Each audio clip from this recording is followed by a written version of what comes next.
अस्सलाम वालेकुम। Welcome to our channel novelsology. फिर नॉवलिस्तान निकल रहा था मुँह से। और नाजरीन और हाजरीन, क्या हाल हैं आप लोगों के?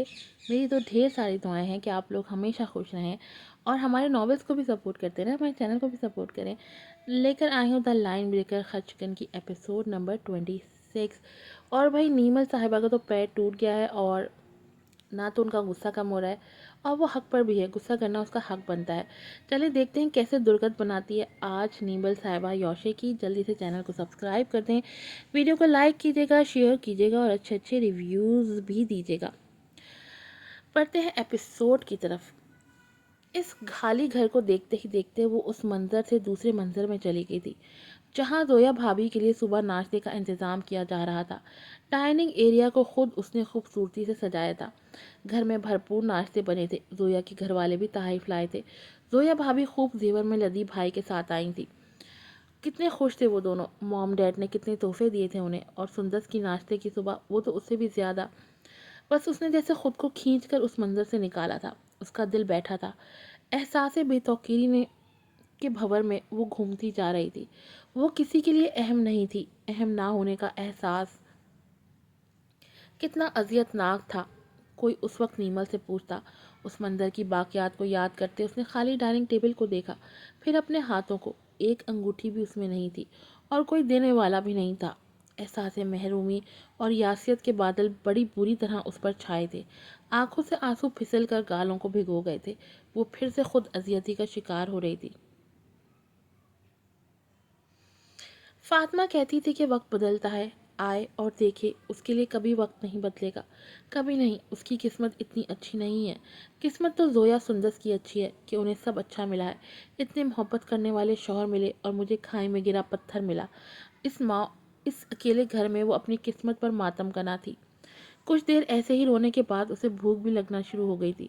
वो आंसू साफ करती किचन में आई। काउंटर पर पड़ा नोट पड़ा। देख रही हूँ जितनी फिक्र है इसको मेरी। इतनी मोहब्बत भरे पैगाम को पढ़कर भी नीमल के दिल में यौशे के लिए नरमी नहीं आई थी। वो इतना कुछ उसके साथ गलत कर चुका था कि नीमल के दिल में उसके लिए مثبت एहसास जागता ही नहीं था। और अब जो नई अज़वाजी महरूमियाँ उसके दिल में जाग रही थी, वो कम अज़ कम यौशे के लिए मुश्किलात पैदा करने वाली थी। हाय, यौशे भाई को पता चलेगा बीवी क्या चीज़ होती है।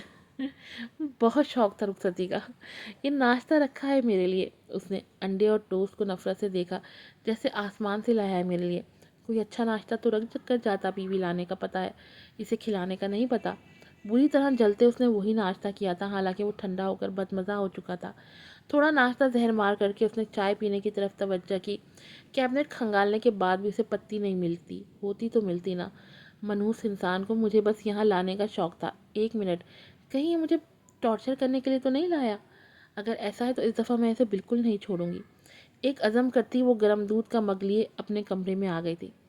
कमरे को उसके लिए सजाया ना जाना, अच्छा नाश्ता ना रखना, सामान में से कपड़े ना निकालना, इसी की वजह से गिरकर बुरी तरह चोट खाई ना, ये सब यौशे के गुनाह थे। गर्म दूध पीते वो एक एक बात को नोट करते अपनी नफरत को हवा दे रही थी, और यही बातें बहुत बड़ी वजूहात बनकर उसे तैश दिला रही थी। यौशे के खिलाफ उकसा रही थी। उबाल सा आ रहा था। बुग़्ज़ बढ़ता चला जा रहा था। फासला और पैदा होता चला जा रहा था। वो इस लावे को निकाल देना चाहती थी, पर कहाँ। तभी मोबाइल की घंटी बजी थी। उसने फ़ोन उठाकर देखा, डैड की कॉल थी। थमे आंसू फिर रवाना हुए थे। सलाम के बाद उन्होंने उसकी खैरियत पूछी थी। मैंने इसलिए देर से फ़ोन किया है कि मुझे पता था सफ़र की वजह से आप देर से ही उठोगी। नाश्ता कर लिया आपने? उफ, उसकी तकलीफ़ छिड़ गई थी। जी कर लिया है, उसने भर्राई हुई आवाज़ में कहा। इब्राहिम चौंके। नीमल, आपकी तबीयत ठीक है? डैड, मेरी तबीयत ठीक नहीं है। वो एकदम सीधे होते उनका दिल डूब कर उभरा था। क्या हुआ है? उनके पूछते ही वो फूट फूट कर रो दी थी। वो बेचारे इतनी दूर बैठे पल में हवास बाख्ता हुए थे। मुझे अकेला छोड़कर ऑफिस चला गया, नाश्ता भी सही नहीं देकर गया, डर भी इतना लग रहा है। वो रोते रोते रवानी से बेरब जुमले अदा कर रही थी। उसने मुझे सीढ़ियों से भी धक्का दिया है। मेरा पाँव टूटते टूटते बचा है। बहुत तकलीफ़ हो रही है। वो पहली बार बिना हिचकिचाए धड़ल्ले से झूठ बोल रही थी, लेकिन इस वक्त वो इतनी दिलबर्दाश्त थी कि उसे गलत भी सही लग रहा था। योशी ने धक्का दिया है? वो बेयकीनी से पूछने लगे। उसने रोते हाँ में गर्दन हिलाई। आप कहते थे वो बदल गया है, पर वो नहीं बदला, वो बहुत बुरा है। दुपट्टे से नाक से निकलते पानी को साफ करते वो बुरी तरह रो कर अपना दुखड़ा बयान कर दिया है। गंदी किसी ने मेरी नहीं सुनी। मैं इसी वजह से उससे शादी नहीं करना चाहती थी। उसकी नज़र में मेरी कोई अहमियत नहीं है। मुझे नहीं रहना यहाँ पर।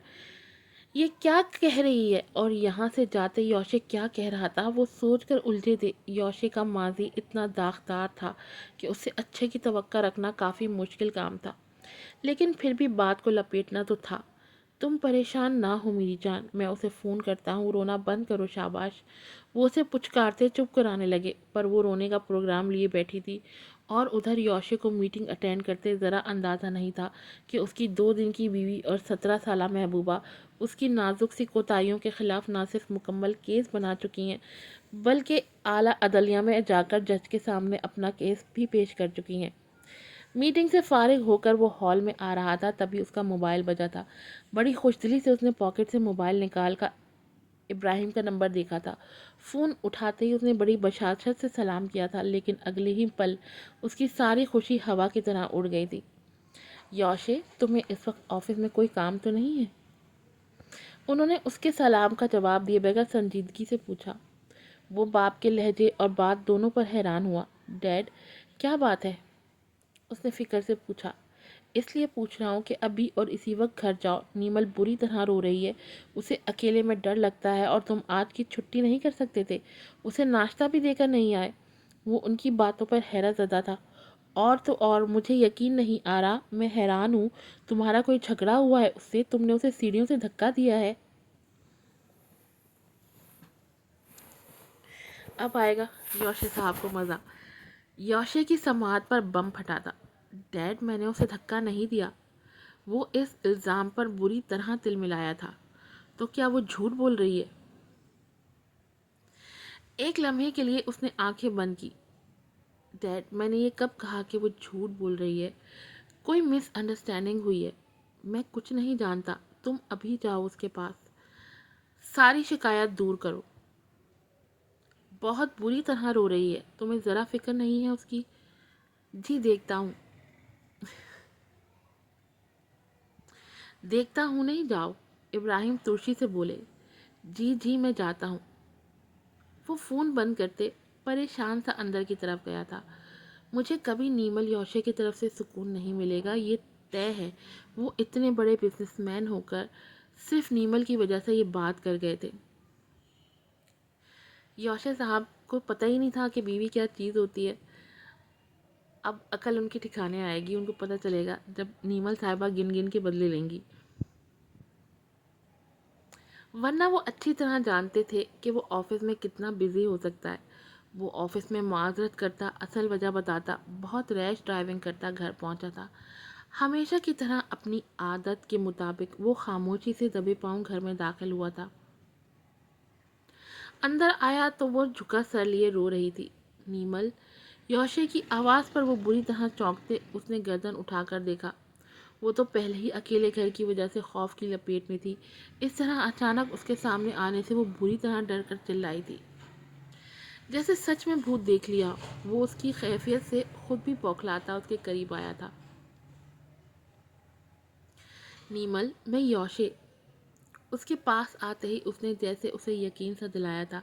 अपनी धड़कन पर काबू पाते नीमल को 1 मिनट लग गया था। वो वाकई डरती है, इस बात की तस्दीक तो हो गई थी। तुम ठीक हो? उसको पानी देते उसने फिक्रमंदी से पूछा था। हाँ, पर इस तरह दबे पांव चोरों की तरह आने की क्या ज़रूरत है? गिलास पकड़ते उसने गुस्से से कहा। मैं इसी तरह आता हूँ, पर आइंदा ख्याल रखूँगा। मुझे नहीं पता था कि तुम इतना डरती हो, वरना मैं कुछ। तुम्हें तो मेरे बारे में बहुत सारी बातों का नहीं पता। वो उसकी बात काट कर ज़रा दांत चबा कर बोली। हाँ, पर अब यही होना इंशाल्लाह पता चल जाएगा। नीमल, इतना डरने की बात नहीं है। मैं दरवाज़ा लॉक करके जाता हूँ। अब तुम्हें यहाँ इसी तरह रहना है। अपने अंदर हौसला पैदा करो। तभी इब्राहिम का फ़ोन भी आ गया था। उन्हें भी अच्छी तरह मुतमईन करके वो नीमल की तरफ पलटा था। नो डाउट वो डरती थी, लेकिन झूठ बोलने वाली हरकत जो उसने की थी वो वाकई यौशे को हैरान कर गई थी। तुम्हारा सुनते ही एकदम परेशानी से ऑफिस से भागा हूँ। मैसेज में भी लिखा था कि परेशानी हो तो कॉल कर लेना। تم مجھے تو بتاتی، اس نے دبی زبان میں ہلکا سا شکوہ کیا۔ پھر وہ اسے تھوڑا سا سمجھانے لگا، تبھی آفس سے بھی کال آ گئی تھی۔ سب ٹھیک ہے، اس نے سارا کو آگاہ کر کے فون بند کر دیا تھا۔ اس نے ڈیڈ سے شکایت لگائی تھی، پر وہ اس کے اس طرح آ جانے پر ذرا حیران ہوئی تھی۔ دوائی لی ہے تم نے؟ اس نے ہاں میں گردن ہلائی۔ پھر اس نے قریبی ریسٹورانٹ سے اس کے لیے کھانا منگوایا تھا۔